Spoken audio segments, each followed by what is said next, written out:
Halo, perkenalkan saya Muhammad Isandro Deniswara Nur, NIM 182190904. Dan kali ini saya akan menjelaskan tugas proyek kelompok Internet of Things, yaitu Smart Waste Management System.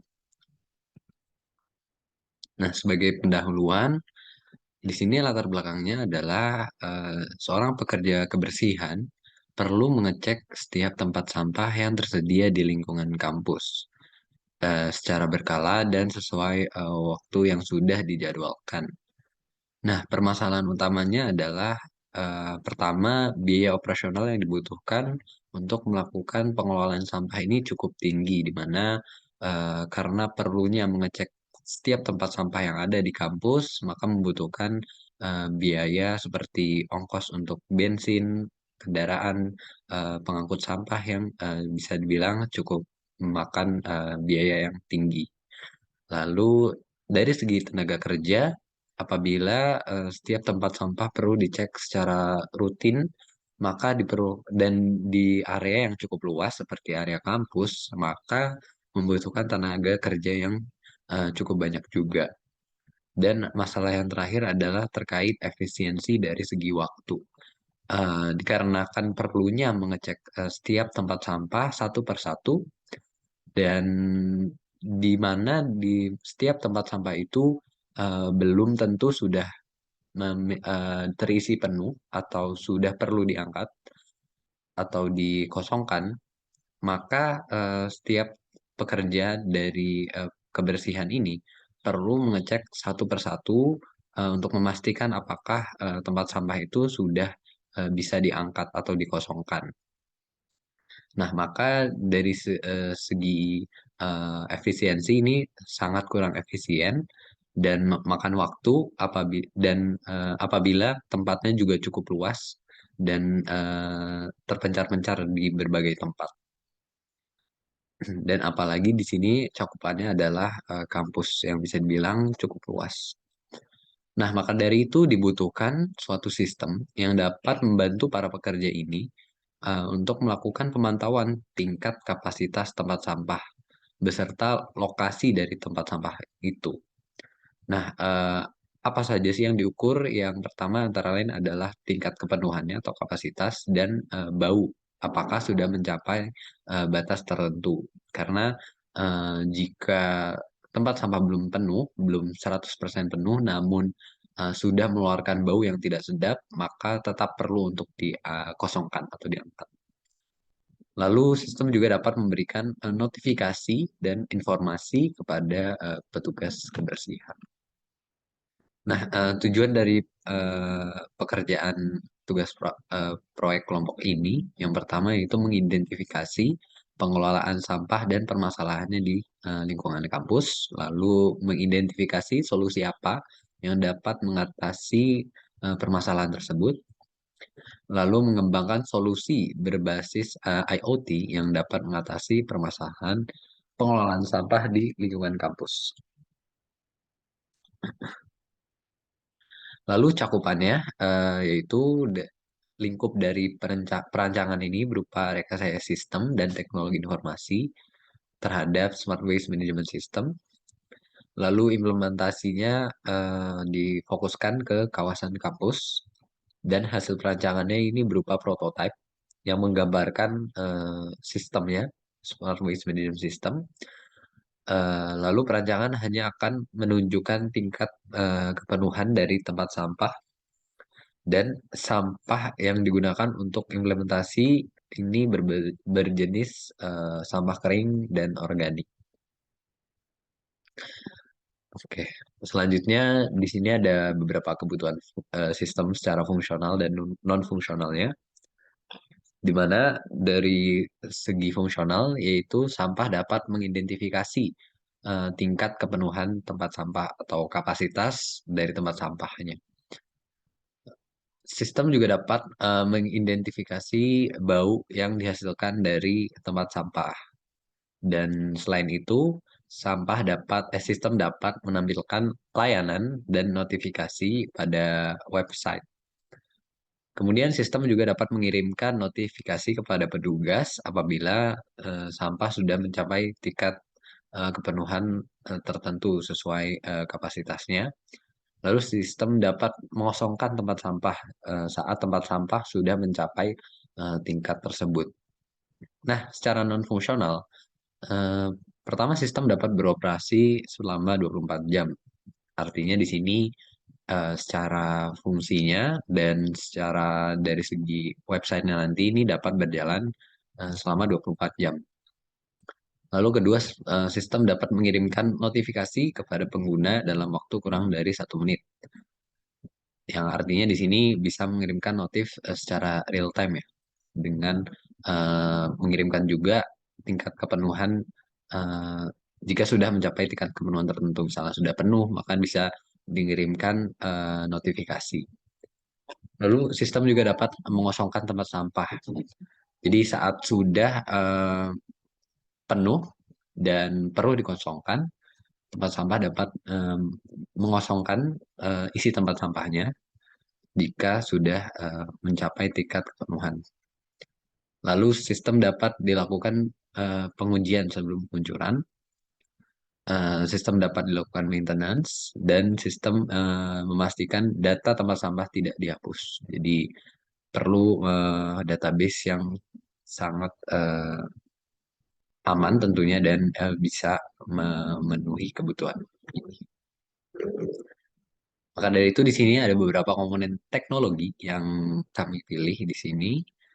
Di sini pertama ada sensor ultrasonik HCSR04, di mana sensor ultrasonik ini dapat mengukur jarak dan tentunya untuk tempat sampah ini dapat mengukur kapasitas tempat sampah dan bisa mengetahui ini apakah tempat sampah itu sudah penuh atau belum penuh.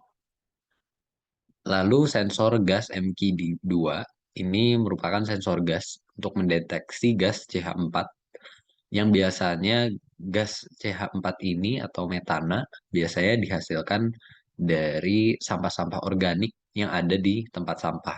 Dan jika di sini sampah organik tersebut sudah mengeluarkan bau yang cukup mengganggu ya, maka sensor ini dapat mendeteksi tingkat bau tersebut. Lalu ada OLED display.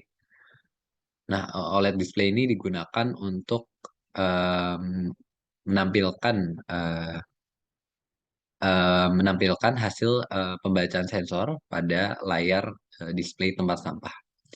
Lalu SP32 itu digunakan sebagai microcontroller controller sistem ini. Dan untuk database-nya digunakan real-time database dari Firebase. Dan untuk menggerakkan tutup tempat sampah untuk melakukan pengosongan tempat sampahnya akan menggunakan motor servo. Nah, di sini saya merancang arsitektur fungsionalnya, di mana di sini ada database real time, yang di mana di sini database-nya menggunakan Firebase yang sudah disebutkan tadi.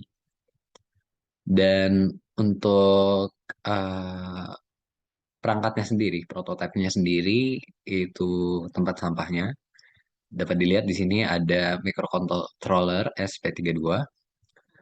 Dan untuk sensor-sensor yang tadi sudah disebutkan, yaitu ada sensor gas MQ2 yang berfungsi untuk mendeteksi gas metana atau bau organik dari sampah organik, bau dari sampah organik. Lalu ada sensor ultrasonik HCSR04 untuk mendeteksi tingkat kapasitas tempat sampah. Dan di sini outputnya juga berupa aktuator, yaitu servo motor untuk menggerakkan tutup tempat sampah dalam rangka untuk melakukan pengosongan, dan juga display OLED untuk menampilkan eh, hasil pembacaan sensor, yaitu berupa tingkat kapasitas tempat sampahnya dan juga gas yang dihasilkan dari tempat sampah. Dan SP32 ini terkoneksi dengan HTTP menggunakan koneksi Wi-Fi dan terhubung ke cloud server.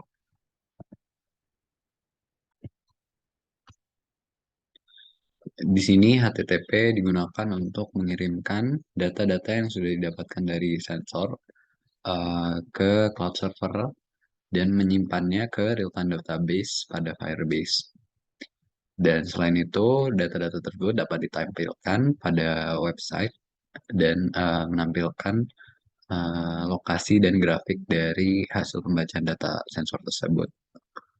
Nah, di sini ada dua koneksi yang digunakan selain Wi-Fi, ada juga Bluetooth yang digunakan untuk terkoneksi dengan serial Bluetooth application pada smartphone yang dapat digunakan oleh petugas kebersihan untuk melakukan pengontrolan servo motor sehingga dapat membuka atau menutup tutup dari tempat sampahnya. Nah, berikut adalah gambar dari implementasi sistem. Gambar yang paling kiri menunjukkan tampak depannya, di mana terdapat display OLED yang dapat menunjukkan tingkat kapasitas dan tingkat uh, bau dari tempat sampah. Dan di atas tutupnya, di bagian gambar yang kedua, terdapat sensor ultrasonik dan sensor gas CH4. Dan di bagian kanannya, di sini terdapat microcontroller yang digunakan, yaitu ESP32. Dan di bagian tampak kirinya, terdapat servo motor yang digunakan untuk menggerakkan tutup tempat sampah atau untuk melakukan pengosongan tempat sampah. Nah, di sini terdapat dua microcontroller yang digunakan. Karena pada saat dilakukan implementasi, di sini terdapat kendala, di mana kendalanya adalah eh, kode program untuk melakukan koneksi Bluetooth agar dapat mengontrol servo motor tidak dapat disatukan dengan modul sistem utama. Diakibatkan karena memori yang digunakan untuk mengunduh semua modul tersebut dan library-nya itu tidak cukup pada satu microcontroller atau sudah mencapai batas tertentu. Nah, maka solusinya di sini dibagi dua menjadi dua kode program yang berbeda dan dan membutuhkan dua SP32 yang berbeda juga. Nah, berikut nih ada cuplikan kode programnya. Nah, untuk pembagian tugasnya sendiri, di sini saya bertugas untuk uh, melakukan perancangan dari sisi back-end-nya dan juga membantu perancangan prototipe dan pemasangan uh, komponen-komponen yang dibutuhkan. Dan di sini kode program yang utama, yaitu sistem utamanya di sini pada bagian loop, yaitu di sini dilakukanlah pembacaan oleh sensor. Yang pertama adalah sensor ultrasonik. Di sini data-data tersebut lalu disimpan uh, dalam dalam satuan distance sampah untuk mengukur tingkat kapasitas dari sampah tersebut. Selain itu, di sini juga dilakukan pembacaan oleh sensor gas, di mana digunakan analog read untuk membaca data dari sensor gas, dan juga hasil dari pembacaan kedua sensor tersebut di mapping nilainya agar bisa ditampilkan pada display dalam skala 0 sampai 100. Dan selain itu juga di sini menggunakan timer.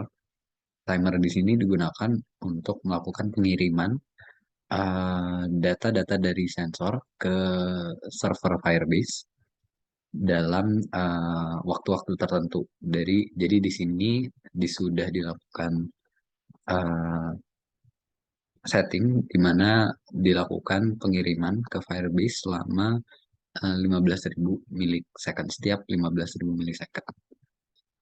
Nah, pada bagian ini yang kanan atas ini merupakan kode untuk menampilkan hasil pembacaan sensor yang sudah di mapping tadi ke layar dalam bentuk bar dan persentase.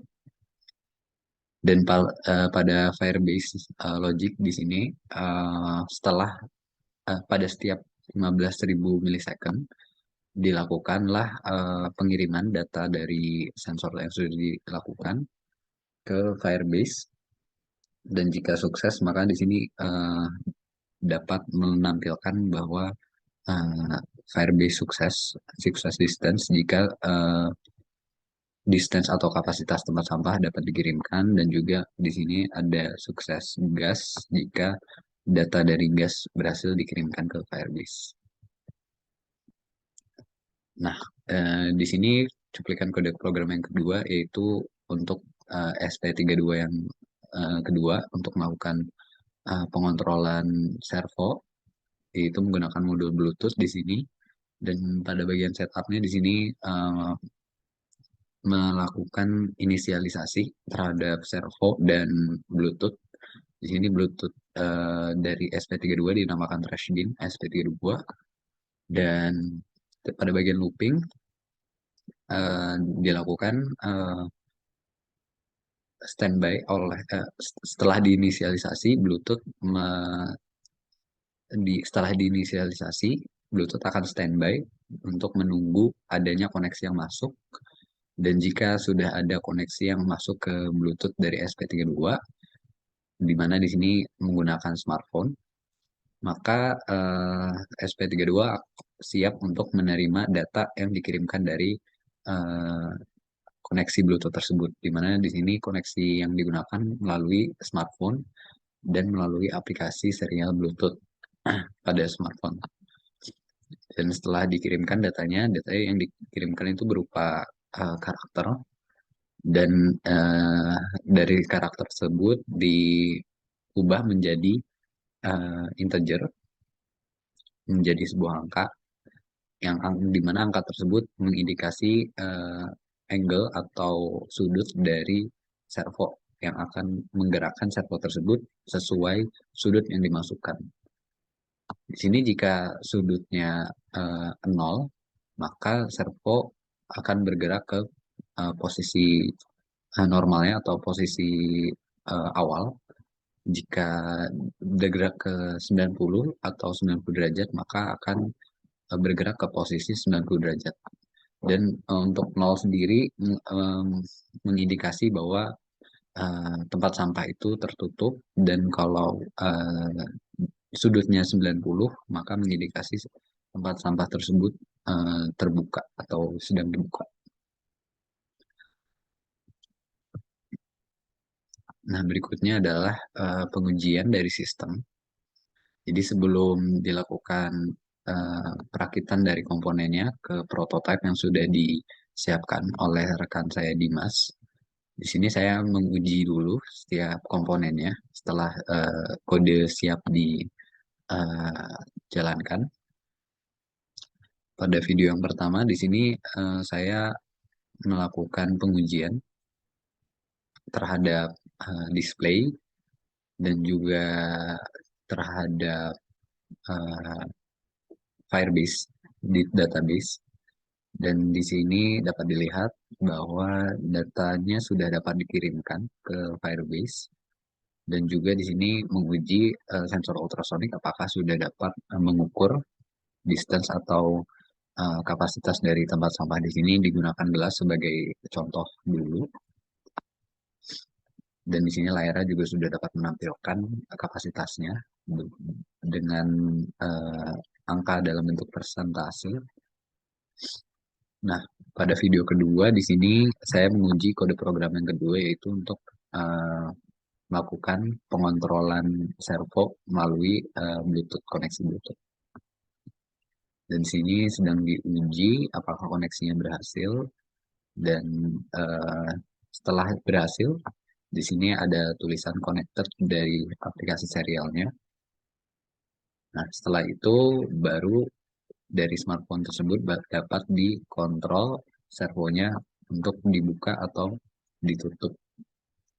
Dan di sini setelah diuji berhasil untuk melakukan pembukaan dan penutupan tutup dari tempat sampah.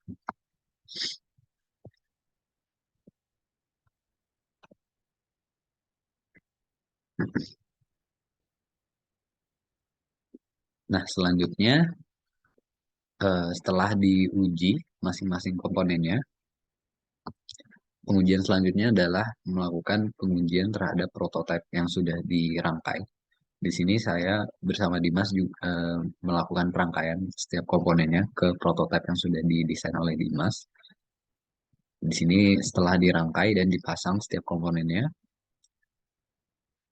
eh, diuji kembali apakah sudah sesuai dengan ekspektasi. Nah, di sini dapat dilihat bahwa layar dapat menampilkan kapasitas tempat sampah, di mana di sini tingkat kapasitasnya masih nol karena belum diisi. Kemudian di sini juga diuji apakah dapat koneksi dengan Bluetooth, dan di sini dapat dilihat sensor ultrasonik dan sensor gas yang sudah dipasang di tutup tempat sampahnya. Dan di bagian bawahnya ini merupakan tutup pengosongan tempat sampah.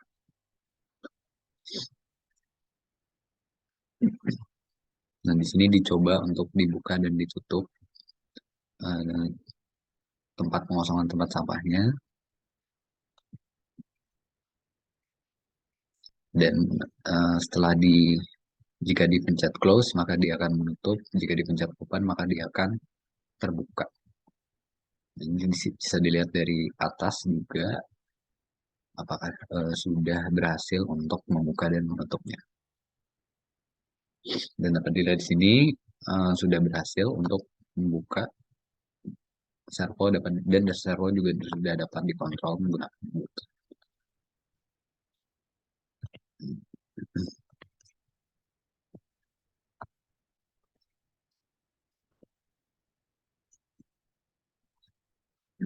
Kemudian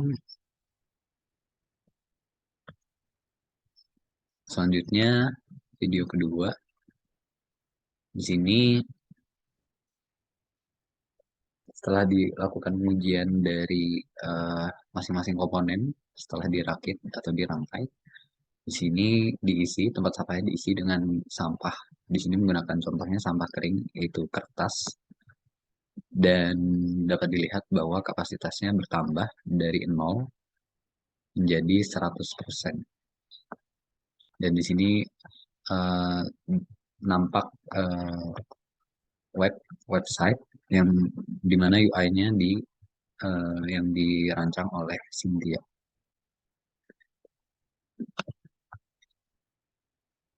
Pada video ketiga, di sini setelah diisi tadi dan di refresh websitenya, di sini status tempat sampahnya berubah dari eh, tidak penuh menjadi penuh, dan di sini dapat dilihat grafik dari tempat sampahnya, grafik kapasitas dan grafik tingkat bau. Nah, dapat dilihat juga di sini ada notifikasi setelah tempat tempat sampah penuh. Dapat dilihat ada notifikasi yang diberikan dari website, yaitu tempat sampah sudah penuh. Nah, kemudian di sini juga dilihat dari database-nya juga bertambah datanya, di mana data terakhir ini ada distance 4 dan gas value-nya. Nah, di sini semakin kecil distance-nya atau semakin kecil jarak dari tutup tempat sampah ke bagian bawah tempat sampah, artinya semakin penuh. Sehingga semakin kecil nilainya, maka artinya tempat sampah semakin penuh. Dan semakin besar nilai distance-nya berarti semakin kosong atau tidak penuh. Nah, karena prototipenya ini cukup kecil, dan sensor HC ultrasonic ini cukup sensitif, maka hasil pembacaannya memang cukup fluktuatif karena sangat sensitif dari sensornya. Jika saja prototipenya bisa dibuat lebih besar, maka hasil pembacaannya mungkin bisa lebih baik. Nah, kemudian di sini eh, menggunakan servo motor, menggunakan aplikasi Bluetooth untuk menggunakan servo motor. Di sini tempat sampah dapat dikosongkan setelah tadi sudah mendapat notifikasi dari server bahwa tempat sampah sudah penuh. Dan setelah dikosongkan, sampahnya akan keluar dari bawah dan dapat diangkat oleh petugas kebersihan.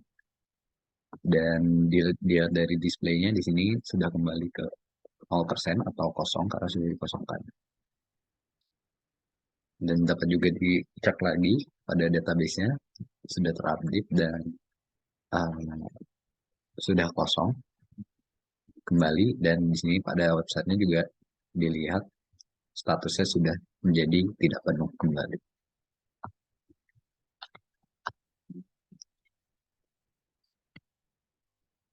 Oke, selanjutnya, oke. Untuk kesimpulannya, jadi di sini Smart Waste Management System berbasis Internet of Things dapat membantu menyelesaikan permasalahan efektivitas dan efisiensi pengumpulan tempat sampah di lingkungan kampus. Dan sistem ini juga berhasil memberikan notifikasi status kapasitas dan baut tempat dari tempat sampah agar tempat sampah dapat dikosongkan secara otomatis. Dan untuk pengosongan sendiri menggunakan aktuator yang dapat melakukan pengosongan tempat sampah melalui aplikasi serial Bluetooth monitor, serial Bluetooth untuk menggerakkan servonya, dan juga dapat dimonitor dari jarak jauh oleh petugas kebersihan.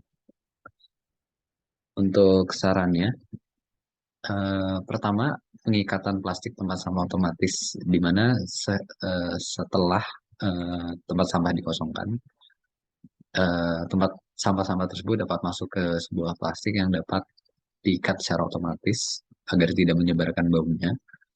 Lalu pemasangan plastik tempat sampah baru otomatis sehingga tempat sampah langsung segera diisi oleh penggunanya. Dan yang terakhir itu penambahan lokasi tempat sampah di setiap titik di area kampus. Sekian, terima kasih dan ya sekian dan terima kasih.